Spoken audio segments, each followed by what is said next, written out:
Good afternoon, group. This is Tiffany McClung, and today we'll be doing our final debate for this class, and it is titled Annual Performance Reviews Underperformed. The type of formal yearly performance reviews employers impose on their workers are counterproductive. And then what are the pros and the cons? I'm going to go ahead and start off by doing the pros. Formal annual performance reviews are a waste of time. According to the article, Annual Performance Reviews Underperform.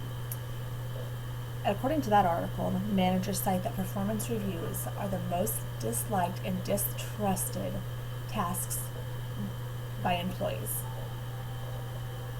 I actually encountered an experience where that made me actually distrust and dislike my performance reviews. I encountered a boss who was very unfair in her processes of doing the reviews.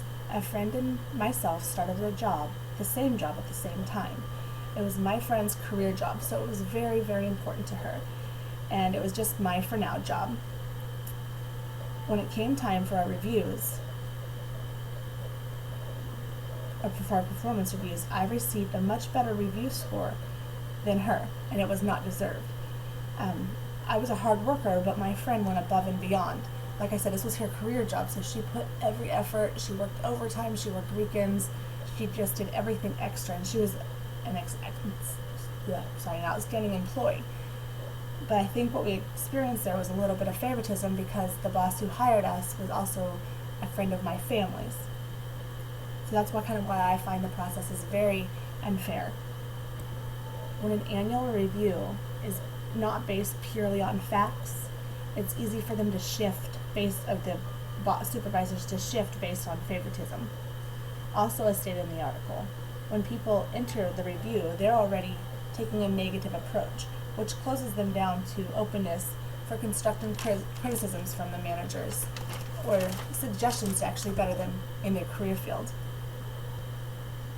Another reason that evaluations aren't always effective is because not every person's attributes can fit into a 20 question checklist or a scoring system. Some people contribute different things that are not on that checklist, and they do get marked down because they don't meet these specific standards.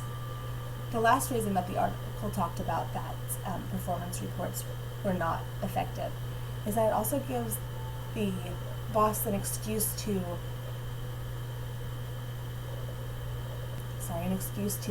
not discipline or not recognize people through the year. Supervisors may push back addressing poor performances until the evaluation, opposed to handling it right when the problem occurs. Same goes for recognition. Some positive recognition. Some supervisors put off giving positive feedback into the review.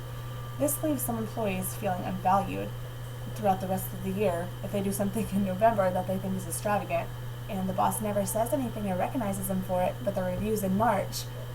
It's for that next 4 months, it kind of deflates that employee.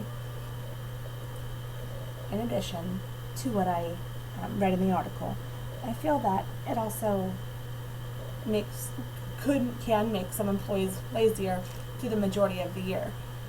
For example, maybe an employee knows that the performance report is coming up, so for the 3 months before the performance report, or it's due for their performance evaluation, they might go above and beyond for those 3 months. Just that way their